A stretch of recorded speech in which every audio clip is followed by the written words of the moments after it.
Ratangarh Churu district में आए हैं। जैविक खेती के लिए जो किसान कार्य करते हैं और उससे 2 रुपए की आमद वो प्राप्त करते हैं, ऐसे विषयों को हम लेते हैं। और आज जो यहाँ पर रतनगढ़ में शिवबाड़ी एक एरिया है वहाँ पर, और रतनगढ़ का मैंने ऐसे देखा है कि पानी ज़्यादातर एरियो में बड़ा जो है खारा पानी है, लेकिन ये शिवबाड़ी के एरिया में बहुत मीठा पानी हमें नज़र आया।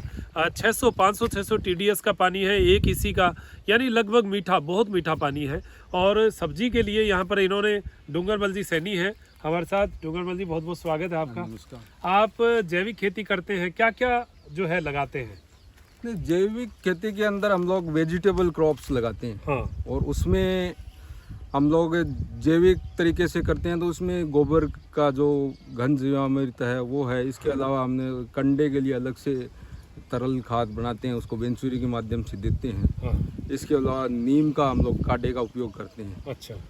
और बेड जो ड्रिप इरिगेशन से हम लोग करते हैं, जो हम 1 बीघा में करते हैं वो हम लोग 3-4 बीघा कवर कर लेते हैं। और हमारा जो सामान है हम लोग मंडियों में नहीं देके हम लोग डोर टू डोर पहुंचाने का प्रयास करते हैं। अच्छा, प्रयास करते हैं। तो एक किसान को देखिए, कुछ नवाचार तो करना पड़ेगा। 2 रुपए की अगर आमद चाहिए तो वो नए तरीके से और नए सिरे से जो है कार्य करना पड़ेगा। देखो, इन्होंने एक अच्छा नवाचार किया है। जैसे हम पौध बनाते हैं, तो पौध बनाने के लिए जो झाड़ियाँ थी ऑटोमेटिक यहाँ बनी थी, उन झाड़ियों को जो है एक तरफ ये जो है फैल जाती है, तो उस साइड से काटते गए, इस साइड से बढ़ती गई, और ये एक छान टाइप, जो एक झोपड़ा होता है उस टाइप की जो है ये व्यवस्था हो गई। तो आप जब भी कोई खेती करेंगे, अपनी पौध बनाएंगे, तो उसके लिए आपको इतनी छाया की जगह चाहिए कि उसमें कोई भी पौध आप तैयार कर सके, धूप ना लगे। तो आपने यहाँ पर जो ये पौध के लिए बनाया है, ये सक्सेस है आपका? बिल्कुल सक्सेस है, क्योंकि हमारे जिले का जो तापमान है हाँ। वो आप मान सकते हैं पूरे विश्व के अंदर प्रसिद्ध है। हाँ, सही बात। वो कम और ज्यादा का भी वो सिस्टम है। हाँ। तो ये जो देसी झाड़ी उगती गई, तो मैंने इसको काटा नहीं। पूरब और पश्चिम 2 दिशा में मैंने झाड़ी को कवरिंग दिया है। उसके अलावा जो दक्षिण साइड में मैंने पूरा किया है। हाँ।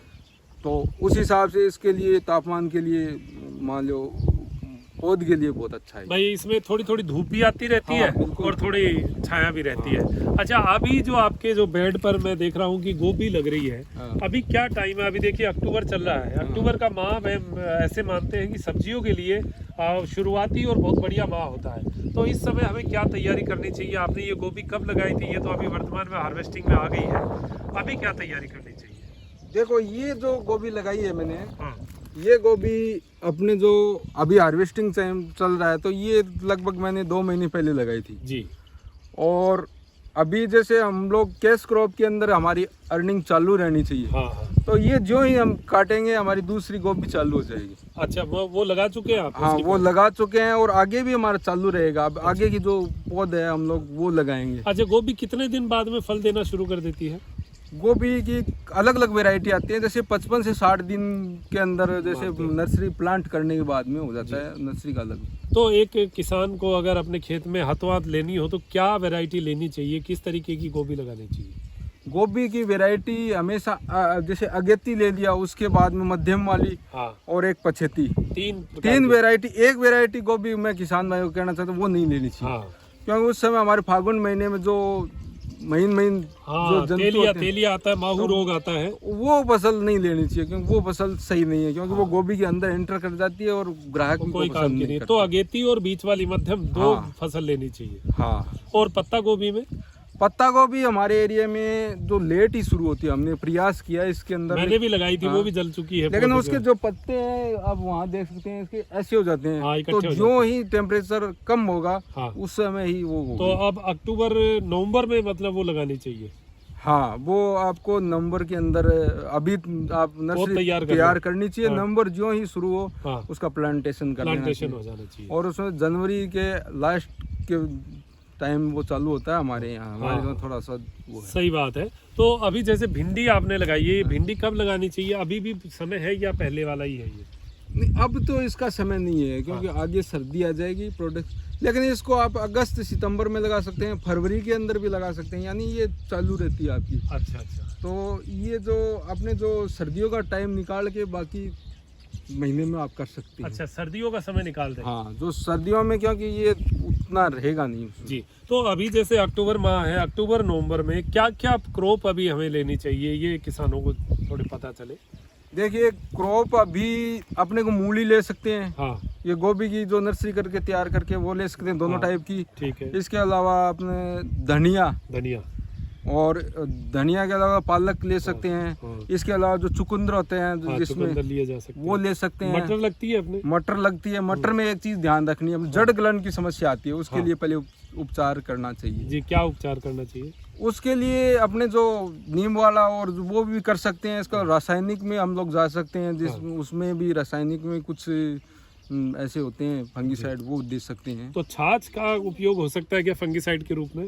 छाछ का उपयोग अपने छाछ को एक कलेक्ट करें, कलेक्ट करने के बाद में उसको छांव में रखें, इस तरीके से ड्रम चाहे छोटा ही हो, जी, उसके अंदर कॉपर तांबा जरूर वो डाल के हाँ। और उसके बाद में उसको थोड़ा हिलाते रहना चाहिए और 20-21 दिन के बाद में उसको काम में लेना काम में चाहिए। लेंगे। और उसको ड्रिप के माध्यम से चला सकते हैं। और इसके अंदर वैसे स्प्रे करते हैं ना, हाँ। तब भी उसमें नाइट्रोजन का अच्छा स्रोत होता है, तो वो भी बेनिफिट करता छाछ नाइट्रोजन के रूप में हाँ। मानी जाती है। तो ये जो है कुछ चीज़ों का हम अगर उपयोग करेंगे तो सही रहेगा। ये समय जो है, ये अब सब्जी क्या है, अगर आपको सब्जियां लगानी है तो बेड बनाना शुरू कर दीजिए और नर्सरी यानी गोभी की नर्सरी लगाना शुरू कर दीजिए। गोभी 3 तरीके की है, गांठ गोभी है, फूल गोभी है और पत्ता गोभी है। तीनों गोभी जो है वो आप ले सकते हैं।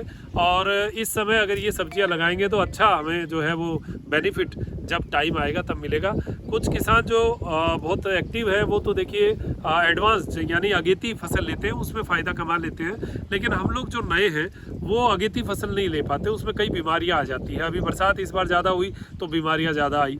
तो अभी जो है वर्तमान में क्या बीमारी चल रही है इन पौधों में, क्या लगता है। है? अभी वर्तमान में देखो, एक तो तना छेदक जो है, पत्ते खाने वाले जो लटे हैं, हाँ। वो है उसमें जी। इसके अलावा रस चूसने वाले, जैसे आप मिर्ची में देख रहे हैं, हाँ, इसमें मिर्च में ये तो इसमें पत्ती मोड़क रोग बोलते हैं इसको, हाँ। कुछ लोग मुर्डिया बोलते हैं। मूडिया होता है। हाँ। तो इस तरीके की समस्या के लिए हमें चाहे जैविक हो, उसको 7 दिन से 10 दिन से कंटिन्यू करना पड़ेगा। अच्छा, हाँ, लगातार हाँ, लगातार उसमें अगर नीम ऑयल का आपने स्प्रे करेंगे ना, हाँ। तो ये पत्तियां खारी हो जाएगी। और खारी होने के बाद में क्या, जो कीट खाने वाले यहाँ आएंगे उसको भोजन नहीं मिलेगा। हाँ। चौथे दिन अपने फिर स्प्रे कर देंगे, हाँ, तो तो लगातार फिर होता धीरे रहेगा। धीरे करके वो कंट्रोल हो जाएगा। और छाछ का इसमें क्या कोई उपयोग है? छाछ का उपयोग इसमें अपने जैसे नीम की जो काढ़ा बनाते हाँ, हैं, नीम का काढ़ा वो उसके साथ में मिला दें ताकि पावरफुल हो। 5 पत्ती काढ़ा भी ले सकते। तो इसमें 5 पत्ती काढ़े में आप नीम, आक, धतूरा, एरण ये सब जो है ये इसमें ले सकते हैं। और इसको जो है पूरा कूट के पूरा जो है उसका पेस्ट बना लीजिए, उसको उबाल लीजिए। उबालने से जो है उसका काढ़ा तैयार हो जाएगा। वो काढ़ा भी आप इसमें मिला सकते हैं। और उसको अगर फर्मेंटेशन करना है तो घड़े में पैक करके रख दीजिए, उसका फर्मेंटेशन होता उसका और ज़्यादा अच्छा रस बनता है। बहुत तरीके हैं, ये धीरे धीरे आगे जो है हमारे वीडियोज़ आएंगे उसमें आपको बताते रहेंगे। तो बहुत बढ़िया आपने बात बताई है। अगर कोई और आप हमारे किसान भाइयों को राय देना चाहें इस मौसम की तो बताइए। देखिए, एक तो हमारे जो जिले का जो तापमान है उसकी तो जो ज़्यादा से ज़्यादा पेड़ लगाने चाहिए। सही बात है। और ऑर्गेनिक खेती करनी चाहिए। मेरे हिसाब से किसान की अगर लागत घटेगी हाँ। तो मुनाफा अपने आप बढ़ेगा होगा। उसके साथ। इसके अलावा देखिए, भारत सरकार की योजना भी है और ड्रिप इरिगेशन को बढ़ावा दें। हाँ। जो हम लोग 1 बीघा कवर करते हैं, हाँ। हम ये चाहते हैं किसान 4 बीघा कवर करे। सही बात। और जो क्रॉप हमारा ये है कि हम जो क्रॉप लगाते हैं मंडी में नहीं ले जाके अपना खुद का मार्केट तैयार करें। हाँ, जैविक में यही और है। उसमें लोगों को ये, अब आप लोग आपके माध्यम से मैं बताना चाहता हूँ हमारे किसानों को कि जो यहाँ पर विजिट करेगा उनको ये एहसास होगा कि नहीं, हम लोग जहर नहीं खिला रहे हैं। हाँ, तो ये सही कह रहे हैं आप कि जैविक खेती के जो किसान हैं उनके पास आप जाइए, उनके खेतों में देखिए वो क्या कर रहे हैं, क्या उपयोग कर रहे हैं। वो उपयोग देखकर ही आप जो है अपनी सब्जियां लीजिए, आपको पता चलेगा वाकई में जैविक खेती का किसान कितना मेहनत करता है, आपके लिए नई नई चीज़ें तैयार करता है। तो आपकी सब्जियों का स्वाद लोग बताते हैं कैसा रहता है? बताते हैं, एक थोड़ी सी पीड़ा भी है हमारे मन में, क्योंकि हम लोग इसीलिए मंडी हम लोग नहीं जाते हैं, क्योंकि लोग हमारी मेहनत की जो कीमत है उनके बराबर तोलते हैं। हाँ, सही बात है। और इसीलिए मैंने मन बना लिया है कि मैं जो वेराइटीज़ भी ध्यान दूंगा, 5-6 वेराइटी होगी, एक सिंगल वेराइटी नहीं करूंगा। सही है। और हमारा एक प्रोसेस जो यहाँ लेके जाता है। इसके अलावा हमारा एक डोर टू डोर कैंपेनिंग और चलता है। तो हम लोग, हमारा 2 से 3 घंटे का उसमें रहता है, हम लोग ताज़ी सब्जियाँ उपलब्ध कराते हैं। आपने बहुत अच्छी बातें बताई है, हमारे किसान भाई इससे जुड़ेंगे। मैं लेता हूँ इजाज़त। डॉक्टर मनोज योगाचार्य, त्रिनेत्र टीवी के लिए मेरे साथी दिव्यांशु के साथ, नमस्कार।